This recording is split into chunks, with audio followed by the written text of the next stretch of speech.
نحمده ونصلي على رسوله الكريم اما بعد فاعوذ بالله من الشيطان الرجيم بسم الله الرحمن الرحيم السلام علیکم ورحمۃ اللہ وبرکاتہ۔ آج ہم انشاءاللہ سونے کے آداب اور اذکار پڑھیں گے۔ سونے کے وقت پر سونا۔ هو الذي جعل لكم الليل لتسكنوا فيه والنهار مبصرا ان في ذلك لآيات لقوم يسمعون۔ وہی تو ہے جس نے تمہارے لیے رات بنائی تاکہ تم اس میں آرام کرو، اور دن کو روشن بنایا تاکہ اس میں کام کاج کرو۔ اس میں بھی ان لوگوں کے لیے کئی نشانیاں ہیں جو سنتے ہیں۔ پھر اسی طرح عشاء کی نماز پڑھے بغیر نہ سونا۔ عبداللہ بن مسعود بیان کرتے ہیں کہ نبی صلی اللہ علیہ وسلم کے سامنے ایک شخص کا ذکر کیا گیا کہ وہ صبح تک پڑا سوتا رہا اور فرض نماز کے لیے نہیں اٹھا۔ اس پر آپ نے فرمایا شیطان نے اس کے کان میں پیشاب کر دیا ہے۔ نماز عشاء میں سستی کو منافقت کی علامت قرار دیا گیا ہے۔ حضرت ابو ہریرہ سے روایت ہے کہ رسول اللہ صلی اللہ علیہ وسلم نے فرمایا منافقوں پر فجر اور عشاء کی نماز سے بھاری کوئی نماز نہیں ہوتی۔ نماز وتر کا اہتمام کرنا۔ نماز وتر رات کی آخری نماز ہے۔ اندیشہ ہو کہ تہجد کے لیے بیدار نہ ہو سکیں گے تو وتر پڑھ کے سوئیں۔ پھر اسی طرح حدیث میں آتا ہے کہ جسے اندیشہ ہو کہ وتر پڑھنے کے لیے رات کے آخری حصے میں نہیں اٹھ سکے گا، اسے رات کے پہلے حصے میں عشاء کے بعد وتر پڑھ لینی چاہیے۔ نماز عشاء کے بعد سونے میں تاخیر نہیں کرنی چاہیے، سوائے اس کے کہ ذکر الہی یا علمی گفتگو یا دینی مذاکرہ ہو۔ گھر والوں سے ضروری بات کے لیے جاگا جا سکتا ہے۔ نبی صلی اللہ علیہ وسلم نے فرمایا رات کا اندھیرا پھیل جانے کے بعد لایانی گفتگو نہ کیا کرو۔ اور ہمارے اکثر پروگرامز اور جو کچھ ہم دیکھتے سنتے ہیں یا جو کچھ ہوتا ہے وہ عام طور پر لایانی ہی ہوتا ہے۔ ابو برزہ اسلمی کہتے ہیں کہ آپ صلی اللہ علیہ وسلم عشاء میں تاخیر پسند فرماتے لیکن اس سے پہلے سونے کو اور اس کے بعد باتوں کو ناپسند کرتے۔ بسم اللہ پڑھ کر گھر کے دروازے بند کر دینے چاہیے، کیونکہ حدیث میں آتا ہے کہ دروازوں کو بند کر لیا کرو اور اللہ کا نام لے لیا کرو، کیونکہ شیطان بند دروازے نہیں کھولتا۔ سونے سے قبل آگ وغیرہ بجھا دینی چاہیے، خصوصاً سردی کے موسم میں گیس کے ہیٹرز وغیرہ بند کر دینے چاہیے۔ نبی صلی اللہ علیہ وسلم نے فرمایا جب سونے لگو تو گھر میں آگ کھلی نہ چھوڑو۔ آپ نے فرمایا ابن عباس سے روایت ہے کہ ایک بار ایک چوہیا چراغ کی بتی گھسیٹتی ہوئی لے آئی اور رسول اللہ صلی اللہ علیہ وسلم کے سامنے چٹائی پر ڈال دی جس پر آپ تشریف فرما تھے، اور ایک درہم کے برابر جگہ بھی جل گئی۔ تو آپ نے فرمایا جب تم سونے لگو تو اپنے چراغ بجھا دیا کرو، یعنی آگ کھلی نہیں رہنی چاہیے، کیونکہ ہو سکتا ہے کہ شیطان جو ہے وہ گھروں میں آگ لگانے کی کوشش کرے۔ شیطان اس قسم کی مخلوق کو آگے لگا لیتا ہے اور تمہارے گھروں میں آگ لگا دیتا ہے۔ نبی صلی اللہ علیہ وسلم نے فرمایا آگ دشمن ہے، اس لیے اس سے بچو۔ ابن عمر رات کو سونے سے پہلے اپنے گھر میں جہاں بھی آگ جل رہی ہوتی تھی بجھا کر سوتے تھے۔ ایسی جگہ سونے سے پرہیز کرنا چاہیے جہاں تازہ ہوا نہ آئے۔ ایسی چھت پہ نہیں سونا چاہیے جہاں منڈیر نہ ہو۔ رسول اللہ صلی اللہ علیہ وسلم نے فرمایا جو شخص کسی ایسی چھت پہ سوئے جس کے گرد کوئی منڈیر یعنی دیوار وغیرہ نہ ہو تو اس سے ذمہ اٹھ گیا، یعنی وہ اٹھ کے بازلوں کو چلنے کی عادت ہوتی اور چھت سے نیچے جا گرا مر گیا تو پھر اس کا اپنا قصور ہے۔ پھر اسی طرح تنہا گھر میں نہیں سونا چاہیے، بالکل آل الون۔ ابن عمر سے مروی ہے کہ نبی صلی اللہ علیہ وسلم نے تنہا رات گزارنے سے منع فرمایا ہے۔ کچھ بھی ہو سکتا ہے رات کو انسان کو، تو کوئی نہ کوئی آس پاس ہونا چاہیے۔ براء بن عازب کہتے ہیں کہ نبی صلی اللہ علیہ وسلم نے فرمایا جب تم رات کو بستر پر لیٹو تو نماز کی طرح وضو کر لیا کرو، یعنی سونے سے پہلے وضو کر کے سونا چاہیے، کیونکہ اس کے بارے میں آتا ہے کہ جو شخص باوضو رات کو سوتا ہے اس کے بستر میں فرشتہ رات گزارتا ہے۔ جب بھی وہ رات کی کسی گھڑی میں نیند سے بیدار ہوتا ہے فرشتہ کہتا ہے اللہ اپنے فلاں بندے کو معاف کر دے، اس لیے کہ وہ باوضو سویا۔ ساری رات فرشتے دعائیں کرتے رہتے ہیں۔ حدیث میں آتا ہے جو مسلمان باوضو ہو کر اللہ کا ذکر کرے اور ذکر کرتے ہوئے سو جائے، پھر رات کے کسی حصے میں اس کی آنکھ کھل جائے اور وہ اللہ سے دنیا اور آخرت کی خیر مانگے تو اللہ تعالیٰ اس کو عطا فرما دے گا، یعنی دعائیں بھی قبول ہوتی ہیں ایسے شخص کی۔ پھر وضو کا پانی اور مسواک تیار کر کے سونا چاہیے، کیونکہ صبح اٹھ کے انسان کو ایسی سستی ہوتی ہے کہ اگر اس وقت مسواک جگہ پہ نہیں رکھا ہو تو پھر ملتا ہی نہیں۔ سعد بن ہشام سے روایت ہے کہ ام المومنین سیدہ عائشہ رضی اللہ تعالیٰ عنہا نے رسول اللہ صلی اللہ علیہ وسلم کے وطر کے متعلق بیان کرتے ہوئے بتایا ہم آپ کے لیے مسواک اور وضو کا پانی تیار کر کے رکھ دیتے تھے۔ تو آج کل یہ ہے کہ سونے سے قبل رات ٹینکی وغیرہ کا پانی چیک کر کے سوئیں، تاکہ ایسا نہ ہو کہ صبح کے وقت بجلی بھی گئی ہوئی ہو اور پانی بھی نہ ہو اور نماز میں تاخیر ہو جائے، تو ایسا نہ ہو۔ نبی صلی اللہ علیہ وسلم کے پاس سوتے وقت بھی مسواک ہوتی، جب آپ بیدار ہوتے تو سب سے پہلے مسواک کرتے۔ پھر اسی طرح سوتے وقت سرما بھی لگایا جا سکتا ہے۔ حدیث میں آتا ہے کہ سوتے وقت عصمت سرما ضروری سمجھ لو، کیونکہ یہ نظر کو تیز کرتا ہے اور بالوں کو اگاتا ہے۔ رسول اللہ صلی اللہ علیہ وسلم کے پاس ایک سرما دانی تھی جس سے آپ سوتے وقت ہر آنکھ میں 3 بار سرما لگاتے تھے۔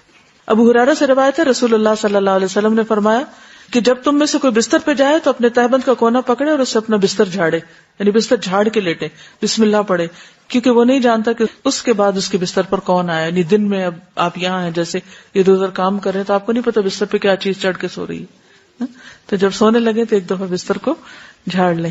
نبی صلی اللہ علیہ وسلم نے فرمایا جب تم میں سے کوئی شخص بستر پر لیٹے تو پہلے اپنا بستر اپنے ازار کے کنارے سے جھاڑ لے، کیونکہ وہ نہیں جانتا کہ اس کی بے خبری میں کیا چیز اس پر آ گئی. آپ صلی اللہ علیہ وسلم نے فرمایا جو شخص اپنے بستر پر جانے لگے تو اسے چاہیے کہ وہ اپنے کپڑے کے کنارے سے اسے 3 مرتبہ جھاڑ لے، یعنی اپنا دوپٹہ لے کے یا کسی بھی چیز سے اس کو اچھی طرح جھاڑ لیں، یا ویسے ہاتھ سے بھی جھاڑ سکتے ہیں. پھر یہ کہ زیادہ آرام دہ بستر نہ استعمال کریں. حضرت عائشہ فرماتی ہے کہ رسول اللہ صلی اللہ علیہ وسلم کا بستر چمڑے کا تھا اور اس میں کھجور کی چھال بھری ہوئی تھی. جب آپ سونے کا ارادہ کریں تو گھر میں جو بھی بتیاں یا روشنی وغیرہ ہے اس کو بجھا دیں. جابر روایت کرتے ہیں کہ رسول اللہ صلی اللہ علیہ وسلم نے فرمایا رات کو جب سونے لگو تو چراغ بجھا دیا کرو. کیوں؟ ایک وجہ تو یہ ہے کہ چوہیا تیل میں سے وہ بتی نکال کے جلتی آگ کہیں اور جا کے پھینک دے تو گھر جل سکتا ہے. ایک اور ریزن بھی ہو سکتی ہے روشنی گل کرنے کی، انرجی سیو کرنے کے علاوہ اس میں ہیلتھ کا ایک بہت اہم نقطہ چھپا ہوا ہے. روشنی میں سونے کی وجہ سے آپ ریلیکس نہیں ہوتے پوری طرح. ہمارے جسم کے کچھ حصے صرف اس وقت کام کرتے ہیں جب مکمل ڈارکنیس ہوتی ہے. اگر تھوڑی سی بھی روشنی کمرے میں ہو تو بھی وہ عمل متاثر ہوتا ہے. اس لیے کوشش یہ کیا کریں کہ جب آپ سوئیں، سونے سے پہلے آپ بستر جھاڑ لیں، ہر چیز کا بندوبست کر لیں، قریب اپنے ٹارچ رکھ لیں یا بیڈ سائڈ ٹیبل پہ اگر لیمپ وغیرہ ہے تو اس کو استعمال کر سکتے ہیں ضرورت پڑنے پر. لیکن سوتے وقت بتیاں بجھا کر سوئیں. کچھ لوگ ڈرتے رہتے ہیں اور وہ روشنی کر کے سوتے ہیں اور سونے کے باوجود ان کی تھکاوٹ نہیں اترتی کیونکہ آپ پوری طرح ریلیکس ہی نہیں ہوتے. اس پر آپ مزید پڑھ بھی سکتے ہیں، ریسرچ کر سکتے ہیں کہ ٹوٹل ڈارک میں سونا کیوں ضروری ہے. پھر دائیں کروٹ سونا، اگر بعد میں کروٹ بدلنی پڑے تو بدل سکتے ہیں. یہ نہیں کہ ساری رات ایک ہی کروٹ پہ سوئیں، لیکن آغاز میں دائیں طرف ہی ہو. رسول اللہ صلی اللہ علیہ وسلم نے برا بن عازب کو نصیحت کی جب تم سونے کے لیے اپنے بستر پر آؤ تو نماز جیسا وضو کرو اور اپنے دائیں پہلو پر لیٹ جاؤ. ابو قتادہ کہتے ہیں کہ جب رسول اللہ صلی اللہ علیہ وسلم دوران سفر رات کے وقت پڑاؤ کرتے تو اپنی دائیں کروٹ لیٹتے، اور اگر صبح سے کچھ دیر پہلے پڑاؤ کرتے تو اپنے بازو کو کھڑا کرتے اور ہتھیلی پر اپنا چہرہ رکھتے، نہیں نیچے رکھ کے نہیں سوتے بلکہ بازو کھڑا کر کے سوتے. کیوں؟ تاکہ زیادہ گہری نیند نہ سو جائیں، نماز کے لیے اٹھ سکیں. دایاں ہاتھ رخسار کے نیچے رکھنا، یعنی سوتے وقت نہ صرف یہ کہ دائیں کروٹ ہو بلکہ دایاں ہاتھ دائیں گال کے نیچے ہو. سیدنا حذیفہ نے فرمایا کہ رسول اللہ صلی اللہ علیہ وسلم جب رات کو بستر پر لیٹتے تو اپنا ہاتھ رخسار کے نیچے رکھتے تھے. سیدہ حفصہ کہتی ہے کہ رسول اللہ صلی اللہ علیہ وسلم جب سونے کا ارادہ فرماتے تو اپنا دایاں ہاتھ رخسار کے نیچے رکھ لیتے، پھر 3 مرتبہ فرماتے اللہم قنی عذابک یوم تبعث عبادک، اے اللہ مجھے اپنے عذاب سے بچا لینا جس دن تو اپنے بندوں کو اٹھائے گا، یعنی قیامت کے دن. تجربات سے یہ بات پتہ چلتی ہے کہ دائیں ہتھیلی اور رخسار کے ملنے سے، یعنی دائیں ہتھیلی اور رخسار یعنی 2 جگہوں کے ملنے سے دماغ کا دایاں حصہ متحرک ہو جاتا ہے. اس طرح دوران خون تحریک کا سلسلہ شروع ہو جاتا ہے، یعنی سرکولیشن بہتر ہوتی ہے. اس عمل کے دوران زائد اور مضر چربی LDL وہ زائل ہو جاتی جس سے اعصاب پرسکون ہوتے ہیں اور نیند بھی پرسکون ہوتی. تو ہر چیز میں ایک حکمت ہے، لیکن ہم اس سے بڑھ کر سنت کی پیروی کریں گے. پھر پیٹ کے بل الٹا ہو کر نہ لیٹیں. ابو ہریرہ رضی اللہ عنہ سے روایت ہے کہ رسول اللہ صلی اللہ علیہ وسلم نے ایک آدمی کو پیٹ کے بل لیٹے ہوئے دیکھا تو فرمایا اس طرح پیٹ کے بل لیٹنا اللہ تعالیٰ کو پسند نہیں. ابو ذر رضی اللہ عنہ سے روایت ہے کہ میں پیٹ کے بل لیٹا ہوا تھا، نبی صلی اللہ علیہ وسلم میرے پاس سے گزرے، مجھے قدم مبارک سے ٹھوکا دیا اور فرمایا اے پیارے جنیدب، یہ اہل جہنم کے لیٹنے کا انداز ہے، یعنی ایسے مت لیٹو. منہ لپیٹ کر نہ سونا، کچھ لوگ رضائی کے اندر منہ رکھ کے سوتے ہیں، اس سے کیا نقصان ہوتا ہے؟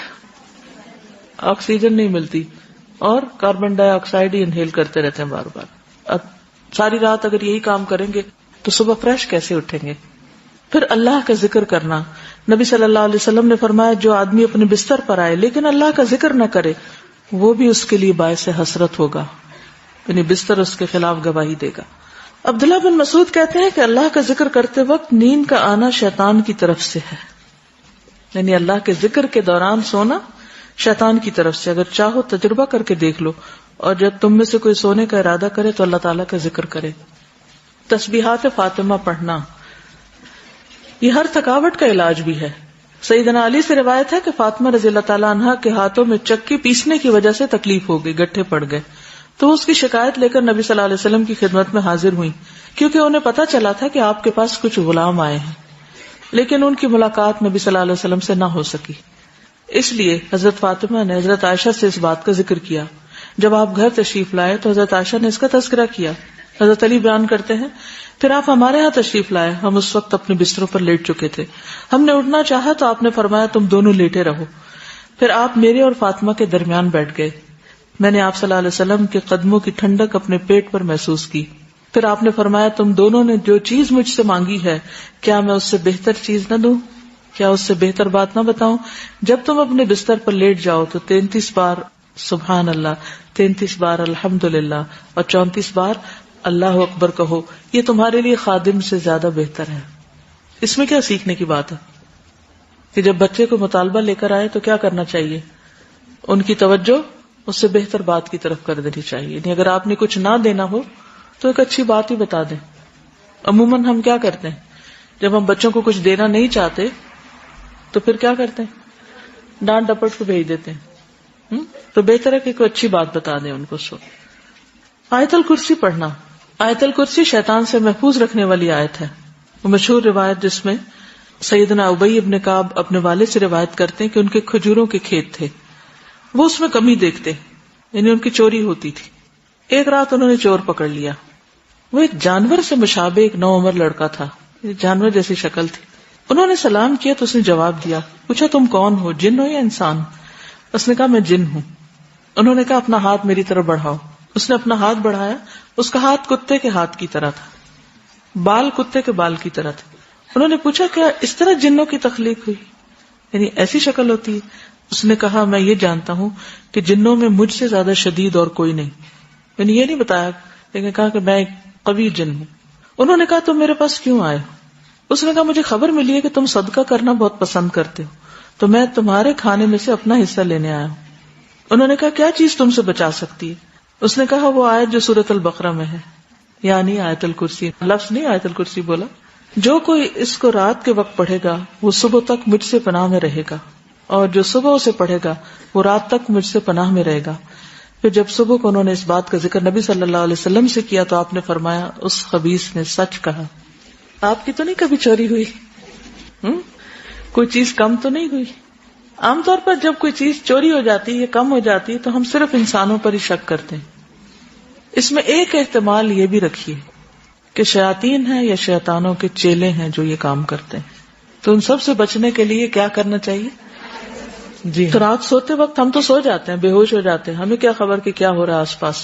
تو ان چیزوں کی حفاظت اللہ ہی کرتا ہے, لہٰذا اللہ کے نام سے ہر ایک کو اللہ کی امان میں دے دینا چاہیے.